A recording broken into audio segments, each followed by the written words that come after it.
Hi guys, and welcome back from Carly at the Apothecary in this lockdown edition of the Backyard Forage Recipes.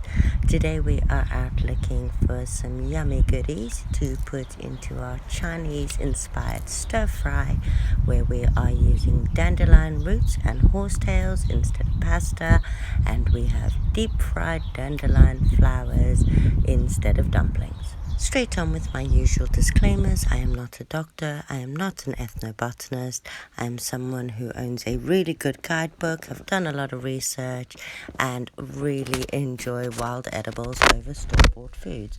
So please, always do your own research, don't eat anything unless you're 100% sure, and don't just take my advice. So first on our trip today, I came across some hawthorn. They're not going into our recipe, but these little tips are so tender and very juicy at this time of year, so I'm going to chomp them anyway. But the first thing that is going into our recipe is cleavers, or sticky willy as we like to call them. The more mature leaves I will use in a facial toner, however we just want the tender tips to stick into our stir fry. Today we'll be using them for their diuretic uses, help with kidney issues, urinary tract problems, and their ability to aid the lymphatic system. Next on our list doesn't just add a garlic mustardy flavor to the food, it's also high in vitamins A, C, E, and some of the B vitamins. It's extremely high in omega-3 fatty acids, copper, iron, selenium, magnesium, and manganese. Next on my list took some searching in this time of spring is the horsetail or mare's tail, as most of them have turned into little baby trees like this. But I did manage to find some in the end. It just took me about a day and a half and a few different sites. But horsetails are brilliant for brittle bones because of their silica. They help with the connective tissue.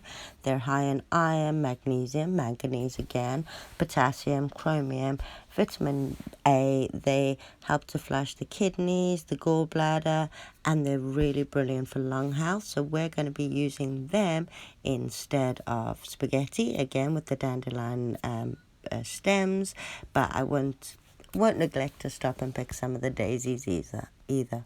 Which is probably a way of taking a minute before I go and tackle this thistle that has been living by the garage. So today we're just after the big juicy stalk in the middle. I am actually going to trim the leaves and I'll use them later. But now we are going into the overgrown patch and we're going to find some more leaves for our stir fry. So here we have some plantain that's in there, LANCIATA, antimicrobial and anti-inflammatory, both internal and external, believed to help with respiratory problems and mouth infections, as well as protecting the liver. So we will get some of those smaller leaves, as the bigger leaves do get a little chewy, even though we're going to be cooking them down. And then grab a handful of the dandelion leaves with their antioxidant, anti-inflammatory powerhouse that they are, helps to lower cholesterol and regulate blood sugars in type 2 diabetes. And not forgetting to grab a few stinging nettle tips, obviously full of protein and carotenoids, vitamin C, and calcium, magnesium, absolutely wonderful and great to stick in everything. So we will come out into the garden to deal with this thistle. And much like the stinging nettle, the thistle has such good defenses because it is so amazing, and otherwise it would be demolished. Now we are only going to use the stem in this recipe. Rest assured I did not throw away the leaves, but we're just going to cut the leaves from the stem and we're going to clean that up in order to stick in our stir fry, because the thistle can cleanse the body of toxins, helps the liver detox and repair. Its antioxidants helps with the kidney, the spleen, the liver, the gallbladder, helps with virus resistance, and stimulates the formation of new cells. Just remember to use a sharp knife, gloves, pincers or whatever to keep it away from you, because those spines have barbs. They'll stick inside you. Should it happen, just soak your hands in, or wherever it's gone, in Epsom salts. Hopefully spike free, it's time to move on to the kitchen. We're going to start with our horsetails. Now these ones were basically ready to go, so the whole ends are disposable. However, if you get them right in the beginning of spring, you can chuck the whole lot in. So as you can see, they have these partitions along them with black spiky bits. You just want to peel all those bits off and get them all ready, and obviously chop any muddy ends off the bottom and then give them a good wash. While you're doing this, bring a pan to the boil and then turn off the heat and allow it to cool slightly, and then pop in all of your shoots and allow them to become soft like pasta, as well as adding any seasoning that you so wish. But once they're all nice and soft, what you're going to want to do is take them out and soak them in some cold water. This will reduce the bitter taste. However, I don't actually mind it when I cook it in a stir fry, so I only leave it in there while I'm preparing the rest of the ingredients. So pop on a hot pan, top, tail, and wash your dandelion flower stems and pop them in the pan so they can turn to a spaghetti-like consistency as well. And then we'll get onto that thistle stem. As you can see, it's very, very stringy, but we've cleaned off all of the fuzz, as it were. And now I'm just going to cut it into chunks to be kind of like water chestnut in the dish, I guess. And then on to our leaves. So we've got our dandelion leaves that we harvested. So we're going to give all of these a nice rough chop. As you can see, we picked the little ones as they're not so tart, but for the dish they'll be just perfect. Even the bigger ones would have been fine. So yeah, we'll give them a rough chop. We only had a couple of the little plantain leaves, so they're still quite tender, so I'm just going to give them a good rip and chuck them into the mix. Now it's time to pull off the little ends of the cleavers shoots. As I said, we kept the more mature leaves for a face toner that I'll do another video on. But just those little shoots, they're really tender, and you can just break them up with your nails and chuck them in. And then, even though these young nettle shoots are tender and really not going to do much damage to me, we will still approach with caution, so I shall just chop them up roughly with a pair of scissors.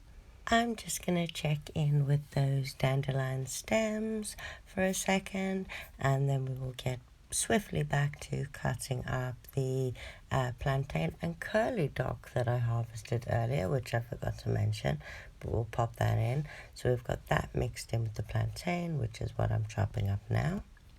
And of course our garlic mustard leaves, we can't forget them. They give a great flavor, especially the young ones, but you can pick the bigger ones if you need to beef up your greens, because obviously not everybody has this available in their backyard.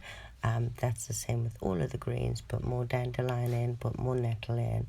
And we have our dandelion flowers, which we're now going to get onto battering while we wait for the dandelion stems to soften up. But before we do that, if you like your thistle stems crunchier, don't worry about this step. However, I like them a little bit softer when I stir fry them. So I am going to steam them over the dandelions or dandelion stems while they're softening.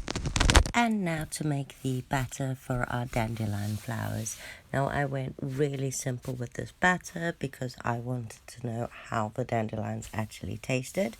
So I used half a cup of flour and a sprinkle of salt and just plain old water. Gave it a good stir up and then chucked in my dandelion flowers. I usually let mine to sit in the batter for a while my deep fat fryer. Today, however, I am using a pan with not the cleanest oil, so please forgive me. However, they still tasted lovely because the last thing done in there was garlic mushrooms and garlic cloves. and then pop them into the bubbling oil until they're nicely brown and crispy. So while they're cooking, let's go back over to the frying pan and make our stir fry. I didn't have my stir fry pan with me today, so we're using a frying pan. So in there we are going to add, we want some soy sauce, and we want brown sugar or whatever sugar you have. It's just to sweeten it up.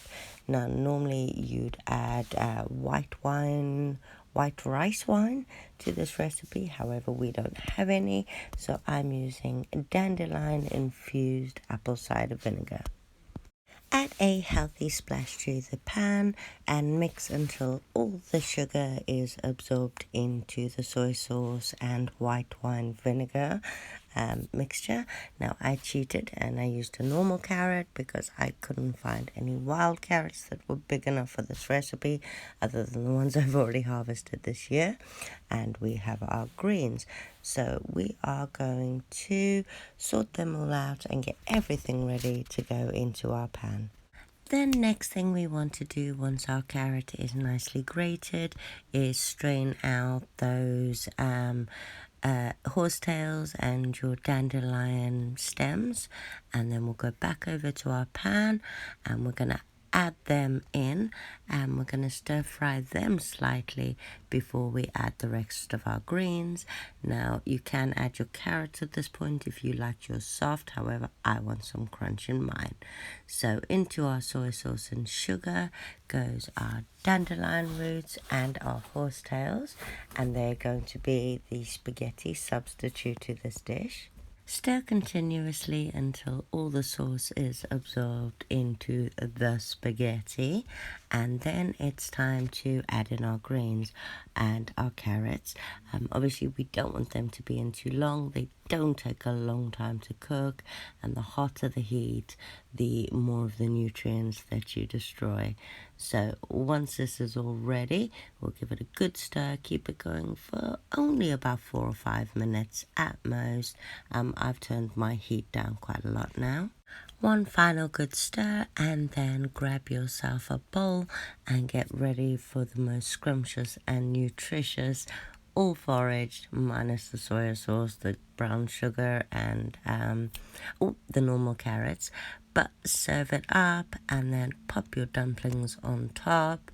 We didn't have chopsticks, but still enjoyed it all the same. I hope you guys have had fun with this recipe. Please do try it because it was proper tasty.